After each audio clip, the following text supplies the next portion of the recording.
Bismillahirrahmanirrahim. Assalamualaikum warahmatullahi wabarakatuh. Selamat sore, salam sejahtera bagi kita semua. Terima kasih pimpinan yang kami hormati, Bapak Menteri Sosial beserta seluruh pejabat eselon 1 dan eselon 2 yang hadir. Seterusnya Bapak Doni selaku Kepala BNPP Pusat beserta jajaran, Ketua beserta seluruh anggota Komisi 8. Sungguh enak ikan tenggiri. Pak Ari udah tahu tuh daerah Riau tuh kan. Waktu saya maju 2 kali, Bupati Rokan Hulu, itu Pak Ari datang ke rumah menawarkan itu untuk PDIP. Saya masih ingat betul. Saya ulangi, sungguh enak ikan tenggiri dijual nelayan di pagi hari. Kenapa bencana alam silih berganti? Kita perlu introspeksi diri. Baik Bapak Ibu, tadi Pak Doni juga dengan Pak Menteri itu menguraikan bagaimana upaya-upaya kita tentang menanggulangi bencana alam. Tapi tidak ada menyinggung pendekatan kita secara religi, secara keagamaan. Bukankah negara kita ini memang seluruh umatnya beragama? Kenapa peran-peran ini tak muncul? Kami sangat tertarik waktu kunjungan komisi ke Sumatera Selatan kalau salah. Ya Pak ya. Ada satu bidang situ, bidang peran ulama gitu. Ada namanya, saya lupa itu bidang itu. Apa nama sebutannya itu. Sangat berperan Pak, sangat pengaruh. Jadi artinya apa? Bagi kita agama Islam khususnya, setiap bencana alam, setiap pergerakan alam ini tidak ada tanpa izin Allah SWT. Yakin itu. Nah, kenapa tidak rujukan kita ke situ? Artinya kita sudah tahu daerah kita rawan bencana, baik bencana alam longsor, baik gunung dan segala macamnya. Apalagi posisi Indonesia ini memang rawan bencana, kecuali Kalimantan, Pulau Kalimantan dan semuanya. Nah, ini jangan kita abaikan pendekatan ini. Jadi ini sebagai pembukaan.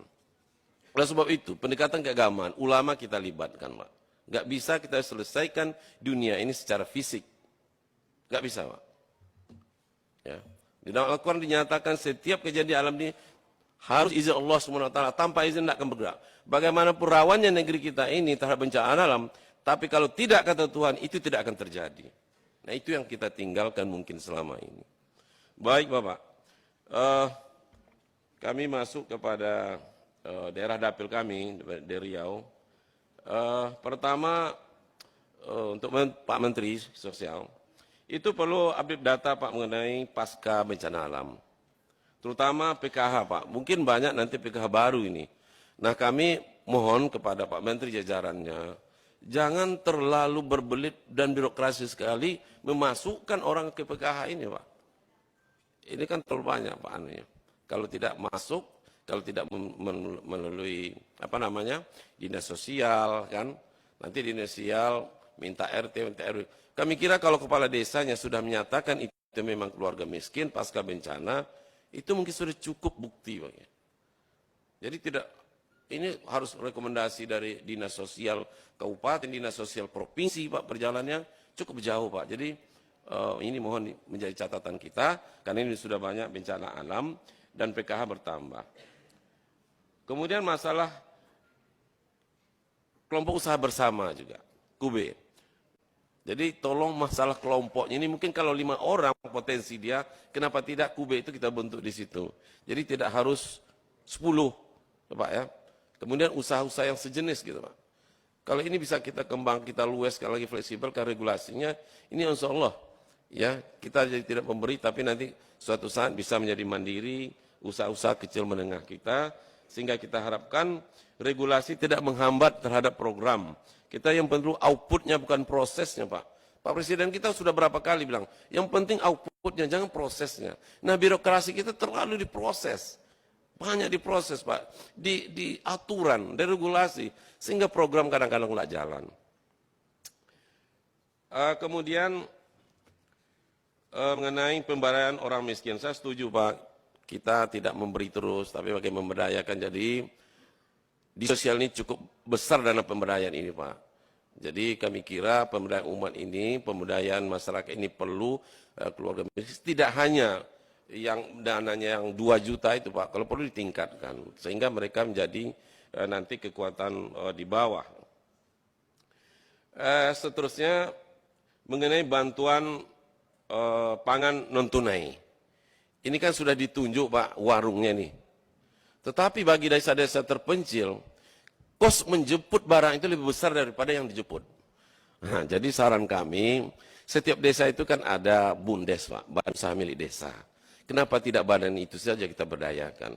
Tapi memang kita akui tidak semua BUMDes bagus, ada juga yang jelek. Tapi yang bagus itu kami kira bisa jadikan mitra, tidak hanya terpaku kepada warung yang dituju Bank Mandiri itu, Pak. Karena kesulitan masyarakat kita yang dijemput hanya 120, biayanya 200. Nah ini kadang-kadang diambil bantuan itu. Ini persoalan di lapangan kami jumpai Pak hari ini ya. Nah, itu seperti itu. Nah, sehingga program kita juga tidak jalan ya. Bisa dipersingkat Pak? Ya, bisa dipersingkat. Bisa. Ini masih banget.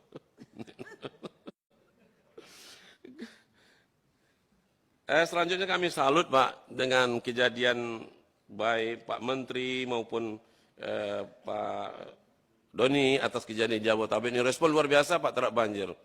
Tapi mohon juga lah Pak kalau terjadi bencana alam di luar Jawa juga responnya seperti itu gitu loh. Ngono ya ngono Pak tapi jangan ngono gitu loh.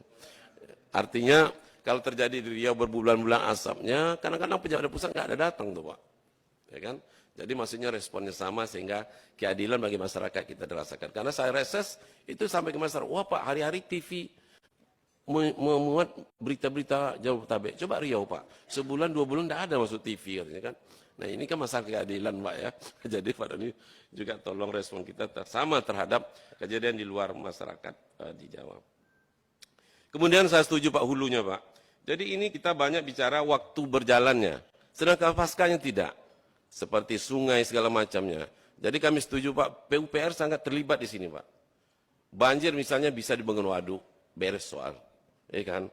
Jadi PUPR sangat penting seperti di Riau Pak, itu ada Sungai Rokan. Itu rutinitas Pak, permanen. Jadi kalau ini dibangun waduk, itu selesai masalahnya.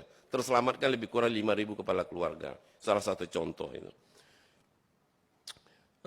Selanjutnya penggunaan dana bencana alam Pak.